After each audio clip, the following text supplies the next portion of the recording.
We're on stage right now at the Majestic Theater. It was built in 1925 and then renovated in 1987 to make room for this show.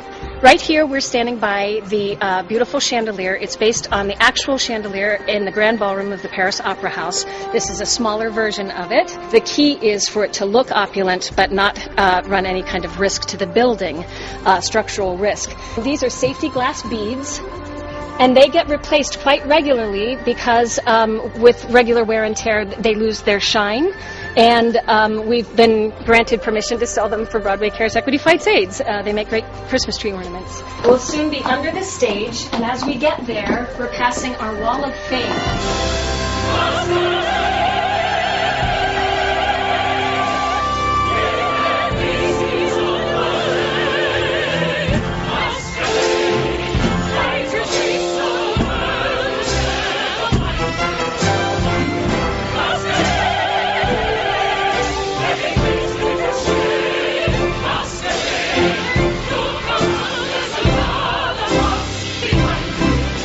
Place here we call Naked Lady Landing because at one point several women have to get changed for the masquerade scene on a stairwell in the theater, which does have public access from the house.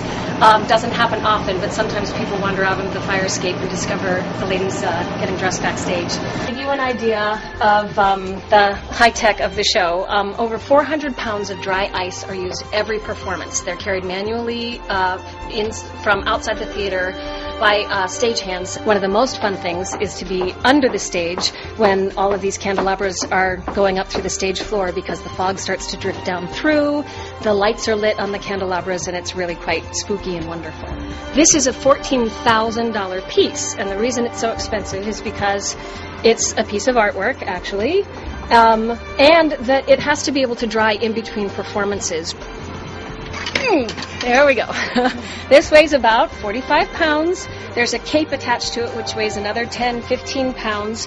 It's hung on a separate hanger because the dresser would just hurt himself if he tried to take the whole thing off at once. Open up your mind, let your fantasies unwind in this darkness which you know you cannot find. The darkness of the music of the night. And I actually feel that there's such a great combination of factors. Andrew Lloyd Webber wrote the most beautiful score, and it has a timeless quality to the music because he was kind of riffing on different composers of the period. We have kind of a Mozartian piece, and then we have a 21st century piece in the place. So the music is always going to be interesting because it's kind of based on historical music. Maria Bjornsson's sets and costumes are so lavish and opulent, and they create this very magical feel, and that perfectly complements the story that we're telling. And then we've got the old love triangle, the Phantom, Raoul, and Christine, and that's a classic story. Everybody ends up empathizing with the Phantom. You can't help it, and he's a murderer, so that's a feat, a big accomplishment for the actor. But you can also identify with Raoul and Christine. And I also say, if you don't love opera, we blow a lot of stuff up. So there's that too.